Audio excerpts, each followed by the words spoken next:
여러분 안녕. 오늘은 우리가 강원 지방 이제 두 번째 시간이에요. 교과서 195페이지를 펴주시고 수업을 진행해 볼게요. 먼저 첫 번째 이 문단에서 설명하고 있는 것은 영동 지방의 언어적인 특징에 대해서 설명을 하고 있어요. 그래서 영동 지방은 경상북도 동해안 및 북부 해안 지방과 교류가 활발했다라고 소개가 되어 있고, 영서 지방은 경기도와 교류가 활발하여 수도권과 비슷한 언어가 나타난다라고 소개가 되어 있어요. 이건 무슨 말일까라고 하면 이렇게 우리나라를 또 한번 그려보고 이렇게 그렸을 때 태백산맥이 이렇게 지나가고 있어요. 내가 좋아하는 보라색으로 한번 표시를 해볼게요. 영동 지방은 지금 이 부분이죠. 이 부분은 남과 북으로 많은 교류가 있어서 이들 지역에서는 이 지역이 공통된 언어를 쓴다라고 설명을 하고 있고,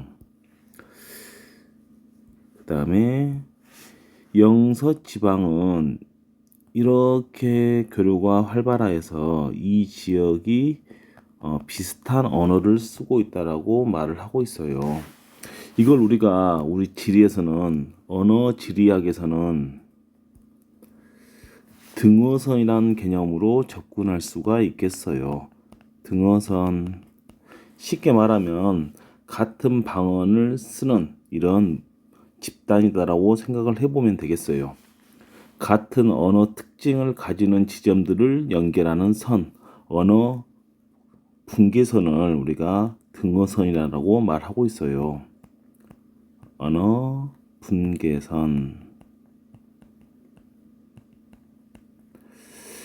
이 등어선이라는 개념은 언어학이라든가 또는 언어 지리학에서 상당히 중요한 개념으로 우리가 중시를 하고 있어요. 그래서 같은 말을 쓰는 이러한 집단들을 의미한다라고 말해 볼 수가 있겠고, 이제 음식에 대해서 말해 볼 수가 있겠어요. 음식. 그래서 보면은 영동 지방은 아무래도 바다와 잡혀 있기 때문에 해산물을 이용한 음식이 발달하였고, 그 다음에 영서 지방은 밭농사의 비율이 높아서 옥수수, 감자, 메밀 등을 활용한 음식이 발달하였다라고 소개가 되어 있네요. 참고로 영동 지방은 사빈이라든가 또는 석호와 같은 이러한 해안 지형이 발달했다라고도 소개가 되어 있으면서, 이거 말고도 우리가 지금 또 영동과 영서 지방에 대해서 나눠서 계속해서 설명을 하고 있잖아요. 근데 플러스 가옥 구조에도 차이가 있어요. 그래서 세밀히 우리가 살펴보면 영동 지방과 영서 고원 지방에서는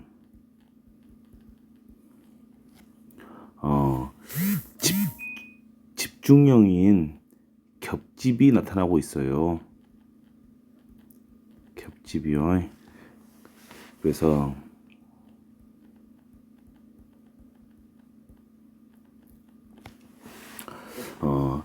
조금은 폐쇄적인 가옥 구조의 형태가 나타나고 있고, 영서 지방은 특히 영서 지방 내에서도 수도권과 가까운 서부 지역에서는 헛집이 나타나고 있어요. 헛집. 그래서 분리형의 형태를 나타내고 있다. 이것은 우리가 다르게 말해보면 분리형이란 말은 쉽게 말하면은 가옥 구조 바깥에 뭐 창고도 있고 또 화장실도 있고 이러한 형태죠. 근데 집중형은 집 안에가 다 바람이 들어오지 못하도록 꽁꽁 싸매고 이 안에 화장실이라든가 또는 창고, 부엌, 그다음에 방 이런 것들이 한꺼번에 있는 것을 우리가 집중형, 이게 떨어져 나와 있으면은 분리형 이렇게 말을 하고 있어요. 이러한 가옥의 차이가 있다라고 말해 볼 수가 있겠고, 탐구 활동은 상당히 중요한 것 같아요. 영동 지방과 영서 지방의 기후 차가 나타나는 이유가 무엇일까라고 하고 있죠. 그래서 밑에 봐보면은 지금 홍천은 영서 지방의 가장 대표적인 지역이고, 강릉은 영동 지방의 가장 대표적인 지역이 되겠어요. 그래서 지금 기후 그래프에서도 차이가 있죠. 그래서 크게 봐보면은 이 부분이죠. 여름 강수 집중률이 높아요. 남서 기류에 의해서. 이것과 비교를 했을 때 이제 영동 지방은 아무래도 겨울철에 특징이 많이 나타나죠. 겨울철에 좀 더 따뜻하고, 그 다음에 연교차가 작고,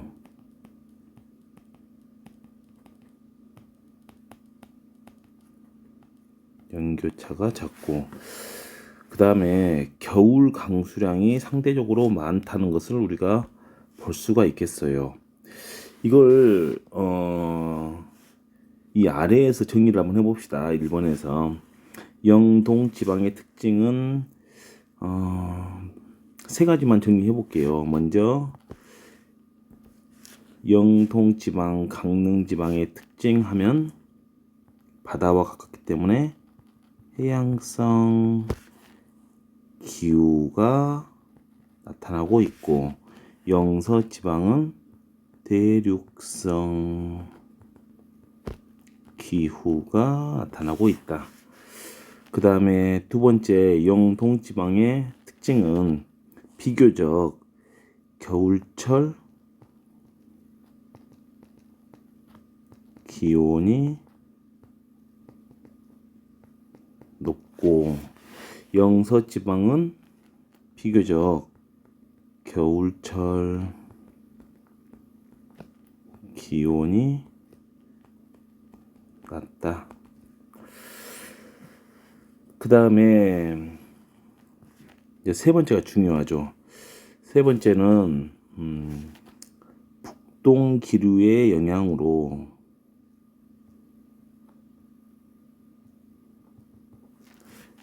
겨울철 강수량이 많다.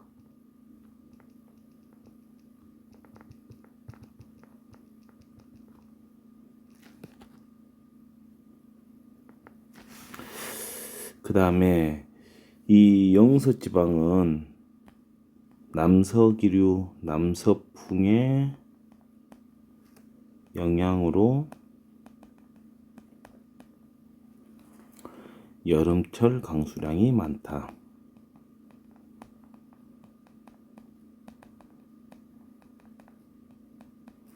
이렇게 정리를 해주시면 되겠어요. 2번도 한번 봐봅시다. 2번 보면은 횡계의 8월 평균 기온이 주변 지역보다도 낮은 이유를 말해보세요 했네요. 횡계란 지역은 대관령에 있는 지역이죠. 그래서 황태 덕장으로 수백만 마리의 황태를 넣는 곳으로 유명한 지역인데, 이게 주변 지역보다 낮은 이유는 아무래도 해발 고도가 높기 때문에 고위평탄면에 위치하고 있어서 여름철 서늘한 기후가 나타나고, 주민들의 생활을 조사해보자라고 했네요. 고랭지 농업이라든가 또는 목축업이 행해지며 목장이 입지하고 있다, 이렇게 설명을 해주시면 될 것 같아요. 이제 넘어가 봅시다. 강원지방의 산업구조 변화와 주민 생활이에요. 그래서 보면은 먼저 산지에서 생산되는 임산 자원을 바탕으로 해서 임업이 발달했다라고 하고 있네요. 그래서 임업이라고 하는 것은 목재라든가 임산물, 산에서 나는 이런 나물 등을 채취하는 이러한 업종을 우리가 임업이다라고 말하고 있고, 이 세 번째 줄에 나와 있는 내용은 우리가 좀 중요시 한번 봐봅시다. 보면은 풍부한 지하 자원을 토대로 해서 석탄이라든가 석회석, 텅스턴 등의 지하 자원 개발이 활발히 이루어지고 있고 1960년대 우리나라 최대의 광업 지역으로 성장하였다라고 소개가 되어 있습니다. 또 자원의 원활한 수송을 위해서 산업철도가 건설이 되어 있다라고 하고 있네요. 그래서 산업철도 이 당시에 건설이 된 게 태백선이라든가 또는 중앙선이라든가 또 영동선 이런 철도들이 지하자원을 채굴해서 수송을 하기 위해서 만들어진 산업철도의 종류가 되겠어요. 그 다음에 이제 아래 쭉 내려와서 보면은 1989년에 시행된 석탄산업 합리화 정책으로 탄광 대다수가 폐광됐다라고 소개가 되어 있죠. 이것은 이 아래 부분에서 우리가 한번 설명을 한번 해볼게요. 사례 더하기가 있는데 보면은 석유의 소비가 증가함에 따라서 1960년대에서 70년대 검은 황금으로 불리던 석탄의 생산량이 급감하였다라고 하고 있죠. 그래서 이 당시 탄광 마을들 태백이라든가 뭐 정선 이런 데에서는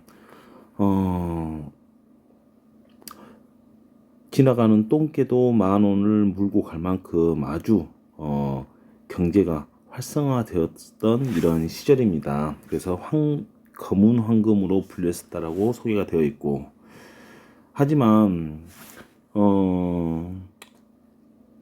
1980년대 후반부터 산업 구조가 개편이 돼요.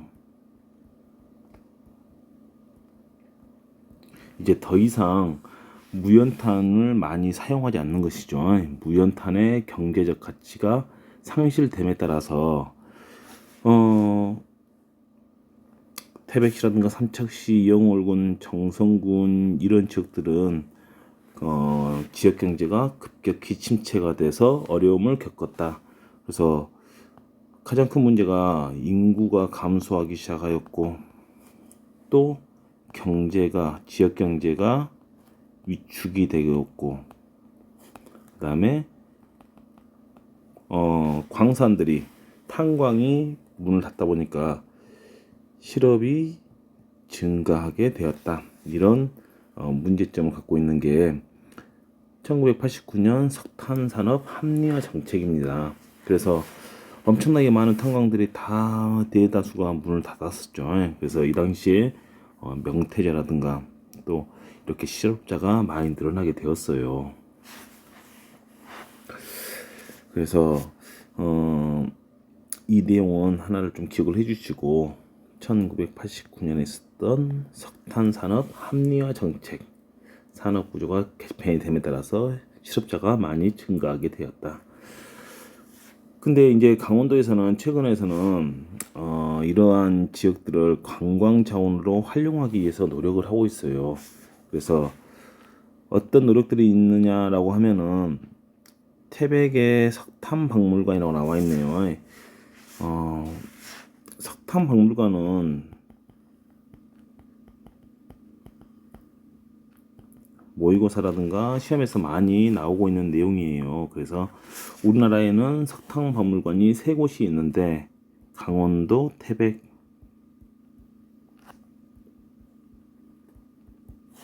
그 다음에 경상북도, 문경시, 마지막 충청남도, 보령군, 이제 보령시로 바뀐 것 같네요. 그래서 충남 보령이라고 쓸게요. 갑자기 헷갈리네요. 충남 보령 이렇게 3곳이 태백시, 문경시, 그다음에 충남 보령시죠. 그래서 그 도농 복합시 일종으로서 이제 만들어진 게 충남 보령시다라고 말을 해볼 수 있겠어요. 이렇게 3곳에서 석탄 박물관이 있고 정선에는 네일 바이크라든가 또는 정선의 석탄 문화 축제가 펼쳐지고 있다. 정선은 이 두 개 말고도 또 리조트를 많이 건설하고 있고 고원 지역에요. 그 다음에 유명한 카지노 도시로서의 성격을 구축하고 있다라고 말해 볼 수가 있겠어요. 그래서 복합 휴양 도시로서의 성격을 띠고 있는 게 강원도 정선이다. 지금 말했었던 이러한 관광 자원 말고도 또 다양한 게 많죠. 그래서 고랭지 채소 재배라든가 고랭지 농업이요. 그래서 고입행타면 일대에 이런 밭들이 쭉 펼쳐져 있으면은 경치가 장관이기 때문에 많은 관광 자원으로 활용이 될 수가 있는 것이고, 또 양떼 목장과 같은 목축업에도 관광 자원을 활용할 수가 있고, 휴양림이라든가 또는 스키장 이런 것들을 통해서 관광객을 유치하려고 하는 노력을 하고 있다. 내일 바이크를 즐기는 관광객이라고 나와 있네요. 이제 넘어가 봅시다.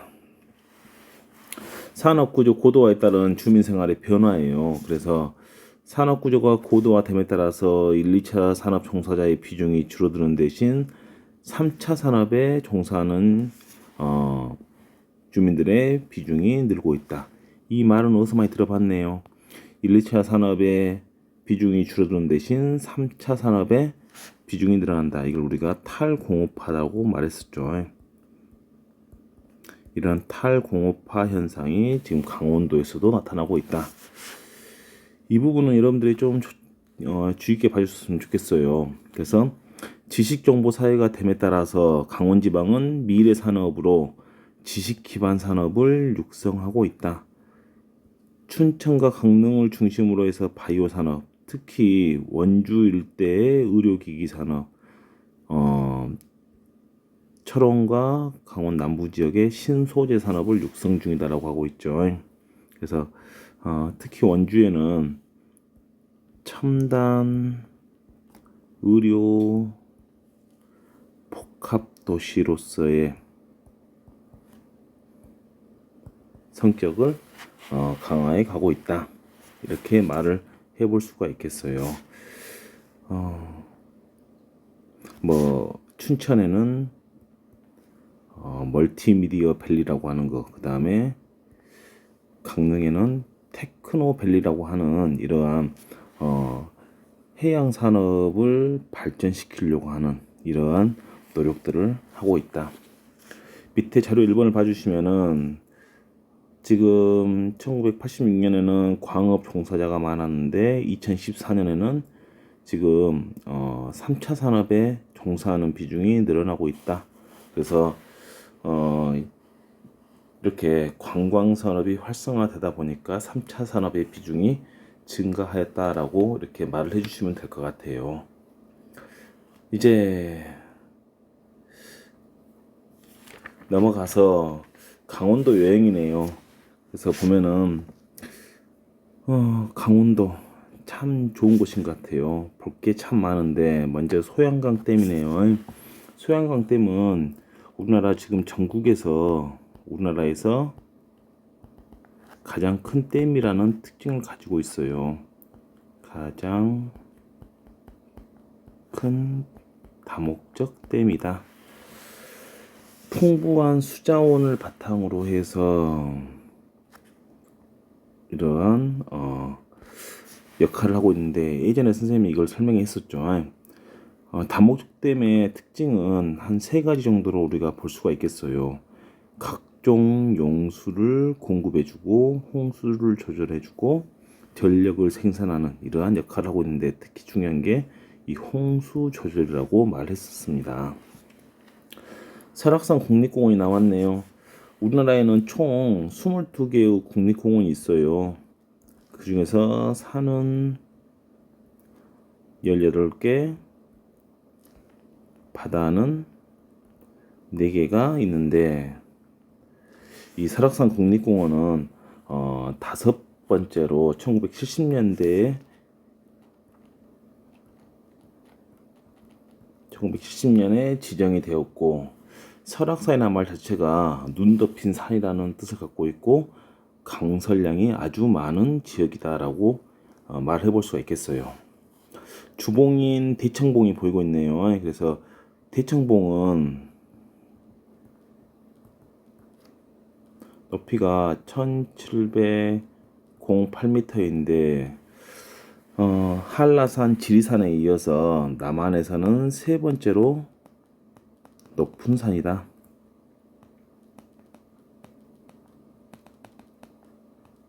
경치도 아름답고 하기 때문에 많은 사람들이 이러한 특징을 가지고 있기 때문에 많이 가고 있는 것 같아요. 넘어가 봅시다. 이제 양떼 목장이네요. 그래서 대관령의 고위 평탄면에 위치한 양목장의 특징을 가지고 있고 정동지이네요. 광화문에서 정동쪽에 있다라고 해서 붙여진 이름이고 해돋이 명소로 유명해요. 그래서 일출 명소로 유명하다. 또 이곳에는 해안 당구가 발달해 있죠. 그래서 둥근 자갈을 우리가 관찰할 수 있는 장소이고 그 다음에 병방치 스카이워크 이 지역은 텔레비전에서도 많이 소개가 되더라고요. 3번에요. 그래서 이건 지금 한반도 모양의 이 밤섬을 사람들이 보려고 많이 이곳을 찾습니다. 그래서 여기 지금 흘러가고 있는 것이 조양강. 근데 우리가 상부 쪽에 있는 게 조양강이고 이게 이제 흘러가다 보면 하부 쪽에는 동강으로 흘러가거든요. 그래서 우리가 동강의 줄기다라는 표현을 쓰고 있고 이게 흘러가면은 이제 남한강으로 흘러가게 돼요.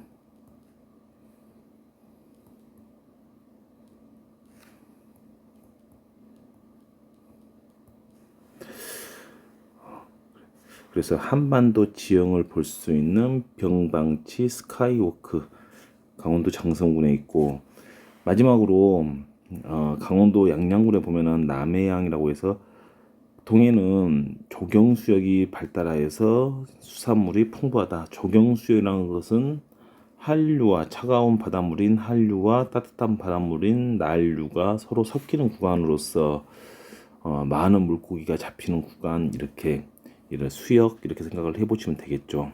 그래서 이곳을 관광객들이 많이 찾고 있다라고 소개가 되어 있어요. 이렇게 해서 이제 대단원 7단원의 지금 8개 중에서 오늘 4번째까지 끝났습니다. 다음 시간에는 이제 우리가 충청 지방에 대해서 설명을 한번 해볼게요. 오늘 또 고생했습니다. 그럼 안녕.